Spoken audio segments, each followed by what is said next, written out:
Hi guys, it's Maaike. I'm back with a Christmas shadowbox votive holder. Do it yourself. Yeah, I didn't use the dies that you can get from Loan Fund, amongst others. And well, this is how it turned out. It's a shadowbox, it's a votive holder, and it fits in an envelope, so you can mail it as well. But before that, I want to show you my purchase for today are these Wibra items, and they are the same as the other one I showed you the other day. And it actually doesn't say made in China, but I'm sure they are. And I bought it for the thinking of you and the sparkle. Very, very pretty. The rest, not so much. This one reminds me of the Neat and Tangled one, Falling Hearts. And yeah, that's the baby set that I showed you the other day, and it's a different batch, so I'm sure there are new ones, and they're only €1.50. The baby one I found on AliExpress for €3.50 because that's including the postage. But yeah, happy with those. I'm gonna use them later on. And as first I made this shadow box and to fit in one strip of paper, so you didn't need to put it together. But that's kind of small if you want to put a candle in there. And this is one of those electrical ones. And this is the Dutch envelope size. You can see it's a little bit less than 6.5 inch, and it's 4.5 inch in height. And then there's another one. This is 9 by the same height, 4.5 inch, and it fits this ginormous votive holder. But it takes 2 pieces of wood, I want to say, but paper.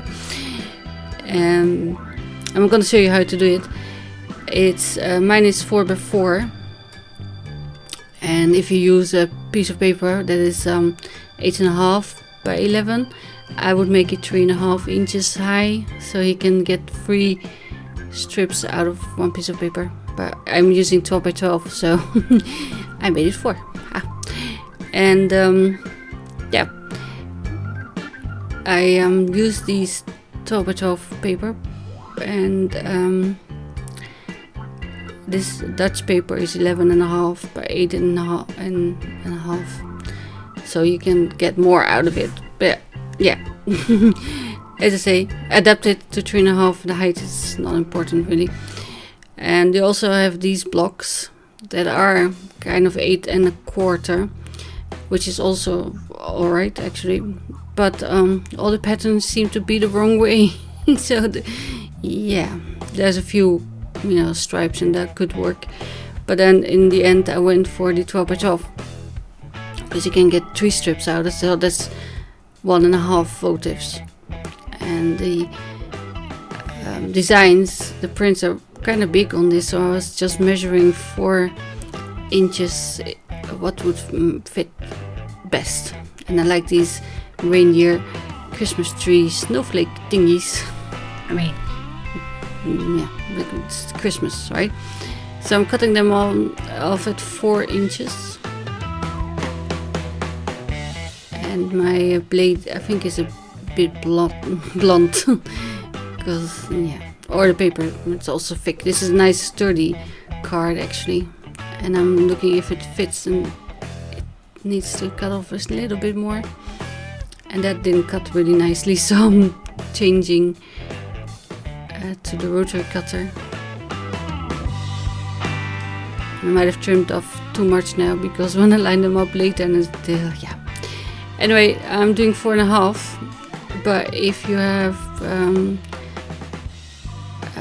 paper that is 8.5 wide, then you don't need to chop off any, but 8.25 will be enough to secure it together.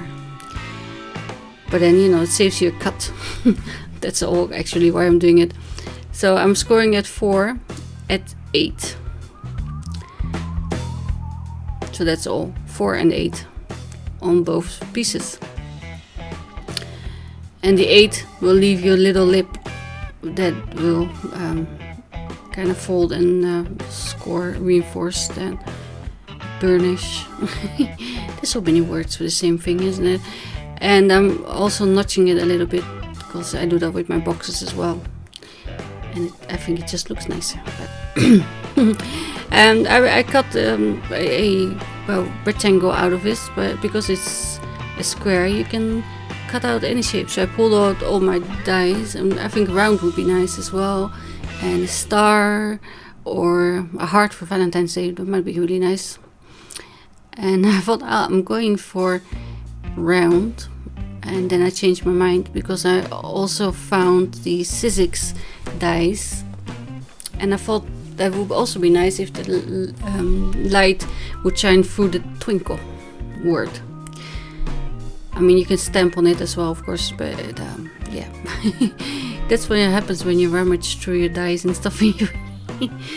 Anyway, I'm sticking it on. It doesn't really matter which side or where you stick it on, because you're gonna stick them together. You will have I'm showing it. It didn't have a name, but it has a number. I'm not sure how old it is. I got it off a D-Stash site, so it's second hand. And I'm positioning the die near the top so that the window will fit underneath, and that there's enough room for the base of the tea light. So you'll see later, but for now I'm die cutting it, and you can see my die shifted.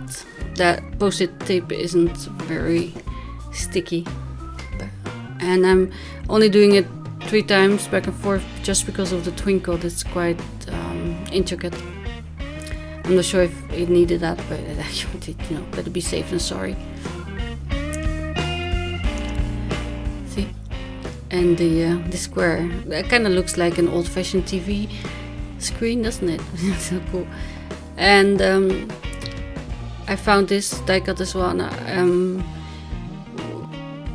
Longfon is very renowned or famous, I would say, for their shadow boxes and their pop-up card box thingies.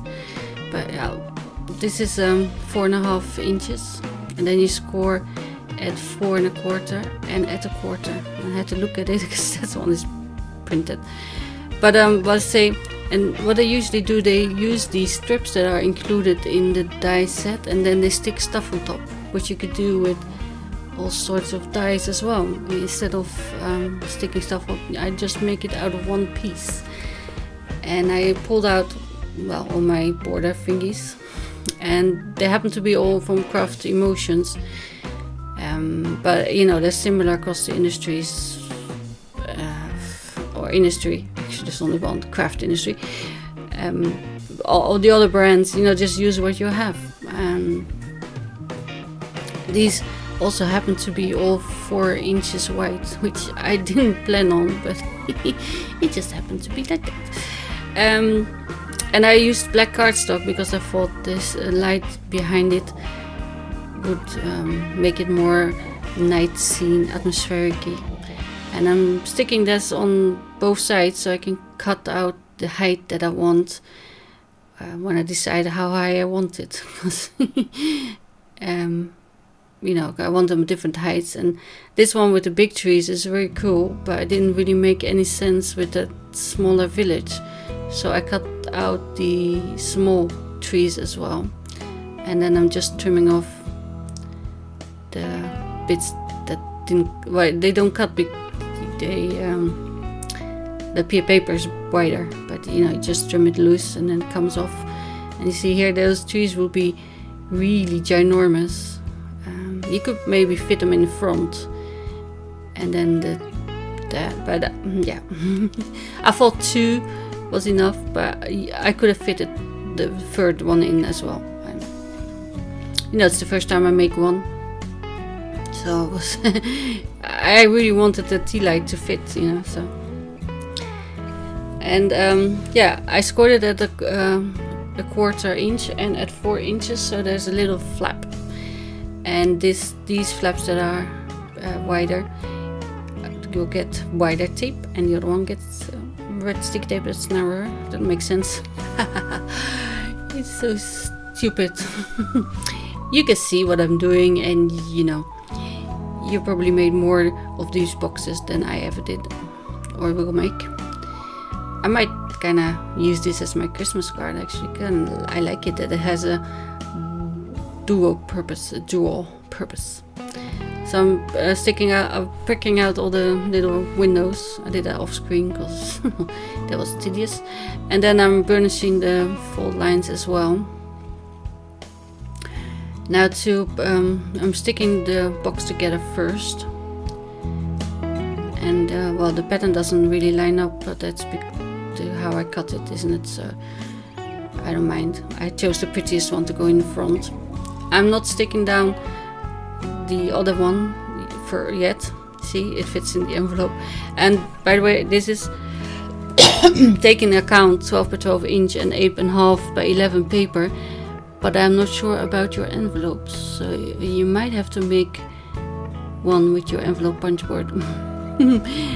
The ones I showed you is a standard letter, but yeah. I'm peeling off these and then I'm lining it up with the bottom, just kind of where I think they will have enough room. See, there will be enough room for a third one.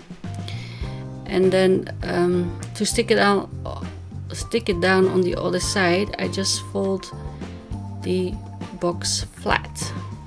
So that will be in the exact right spot, just making sure they're straight at the bottom. And then also flatten the box again, or votive. It's not really a box, it doesn't have a bottom and a top. It's just a frame, a shadow box. So turning off the light, you can see how it will look, but that light would kind of drive me crazy, I think. So I also have this Simon Says stamp deer, and again, there's many shapes that you can use, even Santa or snowman or penguin, you know, whatever you fancy, tree. And then I'm just sticking that with some tape runner to the front, so you can hide the votive behind it, maybe a little bit, but it's a very skinny deer, so see. And then the background, this one is printed on both sides, but if it weren't, you could dress it up with a pattern paper. I'm putting in some black chalkboard like glittery stars, because I thought they might reflect the light as well. But yeah, and I'm using liquid glue just so I can slide it down and it doesn't get caught on the tape runner. And I cut it at 4x4, but I think my rotary cutter is not aligned anymore. It seems to cut on a slant. You see, it's always crooked somehow. I need to, well, not get another one. I have another. I pulled that out.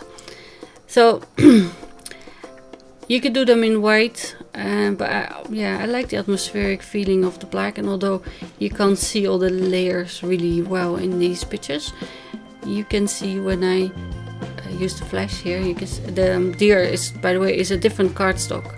It's more of a pearly black, so that's why it looks grey on the pictures. But look how fun it is, and the twinkle will shine at night, and I think it's really cool. And it, as I say, you fold it flat into an envelope. You can send it and gift it and everything.